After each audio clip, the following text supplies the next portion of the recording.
Dan sementara itu ratusan siswa baru SMA Negeri Lubuk Linggau mengikuti masa pengenalan lingkungan sekolah atau MPLS selama 3 hari yang bertujuan untuk memperkenalkan kondisi sekolah, guru, dan juga lainnya.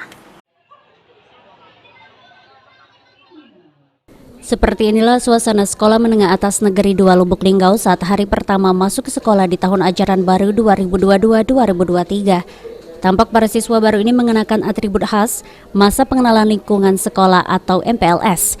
Menurut Kepala SMA Negeri 2 Lubuk Linggau, Dewi Aulia Margareta, MPLS berlangsung selama 3 hari dengan tujuannya untuk mengenalkan semua yang ada di lingkungan sekolah kepada siswa baru. Sebelumnya para siswa baru telah lebih dulu mengikuti pra-MPLS.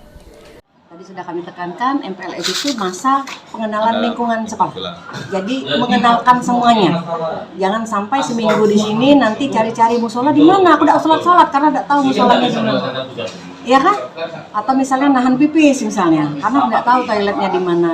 Gitu. Mana perempuan, mana laki-laki gitu. Jadi kemudian juga guru-gurunya jangan sampai 2 minggu di sini tidak tahu siapa nama guru. Iya, wali kelasnya. Jumlah siswa baru di SMA Negeri 2 Lubuk Linggau yang mengikuti MPLS sebanyak 360 siswa dan terdiri dari 10 rombel. Tri Hajaria.